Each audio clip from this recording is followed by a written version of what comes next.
News చూస్తున్నాం. పశ్చిమ గోదావరి జిల్లా తాడేపల్లిగూడెం పట్టణ ఎస్ఐ నాగరాజుపై ఏసీబీ అధికారులు మెరుపు దాడులు తీవ్ర ఉద్రిక్తతకు దారితీశాయి. కానిస్టేబుల్ ద్వారా ఎస్ఐ నాగరాజు 70,000 లంచం తీసుకుంటుండగా రెడ్ హ్యాండెడ్ గా పట్టుకున్న ఏసీబీ అధికారులు ప్రేమించి పెళ్లి చేసుకోవాలని వెళ్లిన మేజర్ ప్రేమికుల కేసులో ఎస్ఐ లంచం డిమాండ్ ఆరోపణలు వెల్లువెత్తున్నాయి. అబ్బాయి తరపు కుటుంబ సభ్యుల నుంచి ఎస్ఐ నాగరాజు 2 లక్షలు డిమాండ్ చేసినట్లు సమాచారం.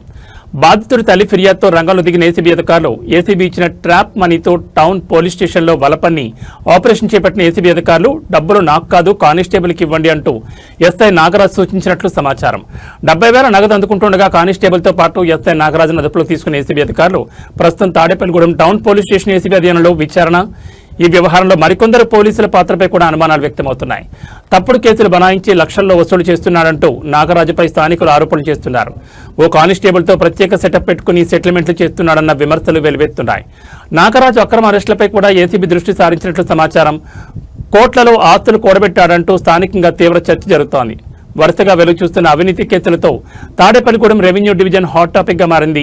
2 నెలల క్రితం తణుకు పోలీస్ స్టేషన్ రైటర్ కూడా ఏసీబీకి చిక్కిన ఘటన, ఇటీవల Tadepalligudem municipal surveyor Rautu Ramakrishna ACB arrest కూడా కలకలం రేపుతోంది. తాడేపల్లిగూడెంలో అవినీతి అధికారులు పెరిగిపోయారంటూ ప్రజల్లో ఆగ్రహం వ్యక్తమవుతోంది.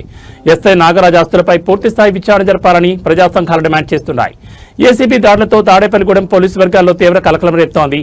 ఈ ఏసీబీ దాడుల వ్యవహారంలో తాడేపల్లిగూడెం పోలీస్ స్టేషన్లో విచారణ జరుగుతున్న నేపథ్యంలో మరి కాసేపట్లో ఏసీబీ అధికారులు ప్రెస్ మీట్ నిర్వహించే అవకాశం ఉంది. ఈ విషయంలో మరిన్ని అప్డేట్స్ కోసం చూస్తూనే ఉండండి మీ అభిమాన ఛానల్ రచ్చా మీడియా.